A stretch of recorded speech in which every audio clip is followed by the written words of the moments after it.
நேயர்களுக்கு என் அன்பான வணக்கங்கள். ஐயா, எனக்கு மன உளைச்சல் இருக்கிறது.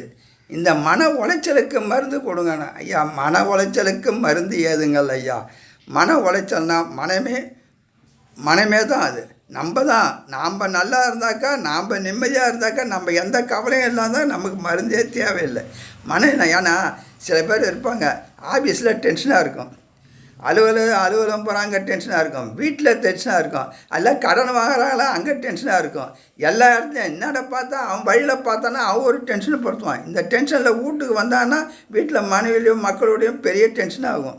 அதனால் அந்த டென்ஷன்லாம் நீங்கள் ஏன் கவலைப்படுறீங்க? அதாவது அளவுக்கு மீறி கலனும் வாங்கக்கூடாது, அளவுக்கு மீறி செலவும் செய்யக்கூடாது. அப்படி இருந்தால் மன கஷ்டம் வராதுங்களேங்க.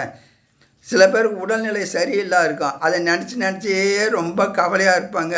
அதிலே மன உளைச்சலில் வரும், எல்லாம் ரொம்ப வாழ்க்கையை முறியடிக்கும். ஒன்றும் வேணாங்க, அது எதுக்குமே கவலையே படாதீங்க. நான் சொல்கிறத கேளுங்க. இந்த டென்ஷன் வேணாம், கவலை வேணாம், பண கஷ்டம் வேணாம், இதெல்லாம் கவலையா அப்படியே விடுங்க. நான் சொல்லுவதை செய்யுங்கள். மருதம்பட்டை, அதாவது நாட்டு மருந்து கடையில் மருதம்பட்டை சூரணன்னு கேளுங்க, அதை வாங்கிக்கின்னு வந்துடுங்க. அதே போல் வில்வம், துளசி, இதுதாங்க, வேறு ஒன்றும் இல்லைங்க. மருதம்பட்டை, வில்வம், துளசி, இந்த 3 பொருள்களையும் சம அளவு எடுத்து சூரணம் செய்து காலை மாலை நீங்கள் சாப்பிட்டு வந்தால் இந்த மன உளைச்சலை அது சரியாக்கிவிடும். மருதமலை மாமுனியே முருகையா என்று சொல்லுவாங்க. இந்த மருத மரம் எங்கே அதிகமாக இருக்குதுன்னாக்கா மருதமலையில் தான் இருக்குது. அந்த மருதமலை முருகன் அருளால் அந்த மரப்பட்டைகளில் செய்யப்பட்டது தான் இந்த மருதம்பட்டை சூரணம். இந்த சூரணம் நாட்டு மருந்து கடையிலையும் இருக்குது, அதை வாங்குங்கள். அது மன உளைச்சலுக்கு மட்டும் கிடையாது ஐயா, இருதயத்தில் உள்ள இரத்த நாளங்கள் உள்ள கொழுப்புகளை கரைக்கும்.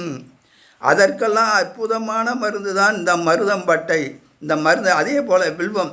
இந்த வில்வம் யார்? வில்வம் சாதாரண ஆளா? மகாமூலிகை. வில்வத்திலேயும் வில்வம் மகா வில்வம்னு இருக்குது. அதாவது வில்வத்தை சாப்பிட்டால் ஒரு மணிக்கு நோயே கிடையாது.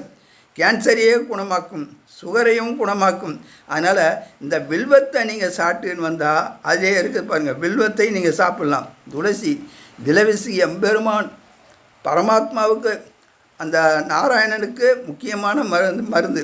அந்த வில்வத்தை, அந்த துளசியை நீங்கள் சாப்பிட்டு வந்தால் அந்த வில்வம் எல்லா நோய், கேன்சர் நோய், சளி கிளி எல்லாத்தையும் குணமாக்கும். அதனால் 3 நான் பாருங்கள், நான் 3 யார்? அவன் மருதமலை முருகன், இந்தாண்ட சிவன், இந்தாண்ட விஷ்ணு. அப்போ பாருங்கள், 3 ஒன்றாக்கால் தான் என்ன ஆகும்? உங்கள் டென்ஷன் கவலை எல்லாமே பக்குன்னு பார்த்து போயிடும். கவலையை விடுங்க. மனக்கவலை வேணாம், மன உளைச்சல் வேணாம், பண கஷ்டம் எதுவுமே வேணாம். இதை நீங்கள் கண்டிப்பாக சாப்பிட்டு கொண்டு வாருங்கள். உங்கள் மன உளைச்சல் போயிடும், மனக்கவலை போயிடும். தீராத நோய் தீர இந்த தீர்த்தங்களை சாப்பிட்டு நோய் நொடி இல்லாமல் வாழுங்கள். அந்த மும்மூர்த்திகளும் உங்களை காபந்து பண்ணுவார் என்று கூறி உங்களிடம் விடைபெறுகிறேன். நன்றி. ஆனால் இன்னொன்று சொல்கிறேன், இந்த நான் சொல்லும் ஒவ்வொரு குறிப்புகளுக்கும் உங்கள் நண்பரிடமும் உற்றார் உறவினரிடமும் நன்றாக கூறுங்கள். நீங்களும் பயன்பெறுங்கள், அவர்களும் பயன்படுத்தும், மற்றவர்களுக்கு கொடுங்கள். உங்களுக்கு ஏதாவது சந்தேகம் என்று இருந்தால் என்னை கேளுங்கள். அந்த சந்தேகங்களுக்கு நான் பதில் கூறுகிறேன்.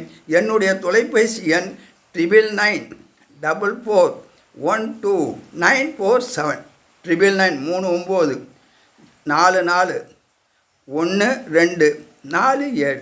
இதை நீங்கள் பாருங்கள், பயன்பெறுங்கள். வாழ்த்துக்கள். அந்த முருகனும் சிவனும் பரமாத்மாவும் உங்களை ஆசீர்வதித்து நோயை தீர்ப்பா என்று சொல்லி விடைபெறுகிறேன்.